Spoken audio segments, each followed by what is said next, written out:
Question number 1264 అండి, సాంఘిక సంక్షేమ మంత్రి గారు. అధ్యక్ష, ఒకటో ప్రశ్న సమాధానం లేదండి.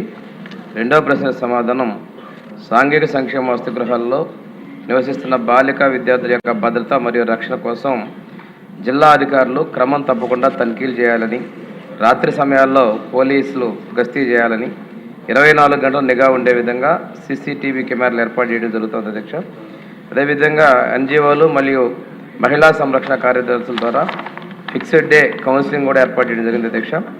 వసతి గృహాలు మరియు రెసిడెన్షియల్ స్కూల్లో ఉన్నటువంటి విద్యార్థులకి జీవోఎంఎస్ నంబర్ 34 15/12/25 తేదీన ఇచ్చినటువంటి జీవో ద్వారా స్టాండర్డ్ ఆపరేటింగ్ ప్రొసీజర్స్ని ఫాలో అవడం జరుగుతుంది అధ్యక్ష. బలరామకృష్ణ గారు. ధన్యవాదాలు అధ్యక్ష. ఈ యొక్క సోషల్ వెల్ఫేర్ హాస్టల్స్లో ఈ భద్రతా లోపాలతో పాటు అక్కడ సరైనటువంటి పౌష్టికాహారం కూడా అందట్లేదనే విషయం గత ప్రభుత్వ హయాంలో ఎక్కువ ఇష్యూస్ జరిగాయి అధ్యక్ష. సరైన వాష్రూమ్స్ లేవు, వాళ్ళకి పౌష్టికాహారం లేదు, సేఫ్టీ లేదు, చాలా ఇబ్బందులు పడుతున్నటువంటి విషయం చాలాసార్లు పలుమార్లు నా దృష్టికి వచ్చింది అధ్యక్ష. ఇప్పుడు చూసినట్లయితే మన ప్రభుత్వం వచ్చిన తర్వాత వాటిని మెరుగుపరిచినప్పటికీ కూడా చాలా చోట్ల సోషల్ వెల్ఫేర్ హాస్టల్ లేనటువంటి పరిస్థితి ఉంది అధ్యక్ష. ముఖ్యంగా మా రాజానగరం నియోజకవర్గంలో అయితే ఒక్క సోషల్ వెల్ఫేర్ హాస్టల్ కూడా లేదు అధ్యక్ష. ఆ యొక్క పిల్లలు ఎవరైతే ఈ యొక్క సోషల్ వెల్ఫేర్ హాస్టల్లో చదువుకోవాలనుకుంటున్నారో వారు ఎవరికి అవకాశం లేకుండా పోయింది అధ్యక్ష. అదేవిధంగా చూస్తే కొంత భద్రతా లోపాలు కూడా ఇంకా ఉన్నట్లుగా కూడా కొన్ని చాలా కంప్లైంట్లు వస్తున్నాయి అధ్యక్ష. మా పక్క కాన్స్టిట్యూన్సీ అయిన అనపర్తి కాన్స్టిట్యూన్సీలో ఆ యొక్క సోషల్ వెల్ఫేర్ హాస్టల్ ఉంది అధ్యక్ష. అక్కడ కూడా చాలా ఇబ్బందులు ఎదుర్కొంటున్నారు. ముఖ్యంగా పిల్లలు ఏదైతే ఉందో మైనర్ పిల్లలు కూడా వాళ్ళు వేరే విధంగా అట్రాక్ట్ అయ్యి వాళ్ళ జీవితాలు కూడా నాశనం చేసుకుంటున్నటువంటి పరిస్థితులు ఉన్నాయి. వాటికి ఏమైనా కౌన్సిలింగ్ ఏమైనా ఏర్పాటు చేసే ఆలోచనలో ప్రభుత్వం ఉందా అని నేను ఒకసారి ప్రశ్నిస్తున్నాను అధ్యక్ష. అదేవిధంగా చూస్తే ఈ కొత్త సోషల్ వెల్ఫేర్ హాస్టల్స్ ఏమైనా పెట్టే ఆలోచనలో ఉందా? రాజనగరం నియోజకవర్గంలో గత పాలకుల నిర్లక్ష్యం వల్ల ఒక్క సోషల్ వెల్ఫేర్ హాస్టల్ కూడా లేకుండా పోయింది అధ్యక్ష. మాకు ఒక సోషల్ వెల్ఫేర్ హాస్టల్ అనేది ఇచ్చే యోచనలో ప్రభుత్వం ఉందా అని చెప్పి తమ ద్వారా ప్రభుత్వానికి తెలియజేస్తున్నాను అధ్యక్ష. ధన్యవాదాలు. థ్యాంక్ యూ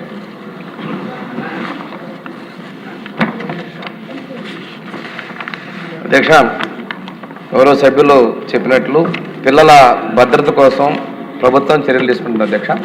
ఈరోజు 19 కోట్ల రూపాయలతోటి సీసీ కెమెరాలకి విత్ ఏఐ అనలిటిక్స్ తోటి టెండర్ పిలవటం, వర్క్ ఆర్డర్ కూడా ఇష్యూ చేయడం జరిగింది అధ్యక్ష. త్వరలోనే అవన్నీ ఏర్పాటు చేస్తాం అధ్యక్ష. అదేవిధంగా తుని గురించి మాట్లాడే అధ్యక్ష, అది సోషల్ వెల్ఫేర్ ఇష్యూస్ కాదు అధ్యక్ష. ఏది ఏమైనప్పటికీ కూడా ప్రభుత్వం దీని మీద వెంటనే స్పందించి సంబంధిత వ్యక్తుల మీద చర్యలు తీసుకోవటం, ఎవరైతే ఆ ఘాతుకానికి పాల్పడ్డారో వాళ్ళ మీద కఠిన సెక్షన్స్ తోటి కేసు పెట్టిన తర్వాత అతను పశ్చాత్తాపంతో ఆత్మహత్య చేసుకోవడం కూడా మనం చూసాం అధ్యక్ష. అదేవిధంగా పిల్లల కోసం వచ్చే విజిటర్స్కి సంబంధించి 2 ఫొటోస్ తీసుకొని వారు వస్తే మాత్రమే పిల్లల్ని పంపించాలని, లేని పక్షంలో ఎవరైనా వచ్చితే వీడియో కాల్లో వాళ్ళతో మాట్లాడి వారి సమ్మతం తర్వాతనే పంపించాలనేది కూడా మనం తీసుకోవడం జరిగింది అధ్యక్ష. అదేవిధంగా గౌరవ సభ్యులు అడిగినట్లు కొత్త హాస్టల్స్ అధ్యక్ష, వారు చెప్పినట్లు సర్వే చేసి డిమాండ్ ఉన్నట్టయితే తప్పకుండా కొత్త హాస్టల్ ఏర్పాటు చేస్తాం అధ్యక్ష.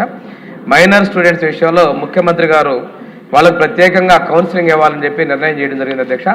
ప్రతి జిల్లా స్థాయిలో కూడా ఒక క్లినికల్ సైకాలజిస్ట్ పోస్టును కూడా మనం భర్తీ చేసుకొని ఆల్ వెల్ఫేర్ హాస్టల్స్లో కానీ రెసిడెన్షియల్ స్కూల్లో ఉన్న పిల్లలకి వాళ్ళకి కావాల్సినటువంటి counselling, good touch, bad touch వాటి మీద అవగాహన కల్పించాలి. అది మేల్ కావచ్చు, ఫిమేల్ కావచ్చు అధ్యక్ష.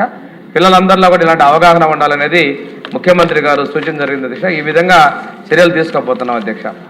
ఓకే అండి. నెక్స్ట్ క్వశ్చన్ 1530 సాంఘిక సంక్షేమం.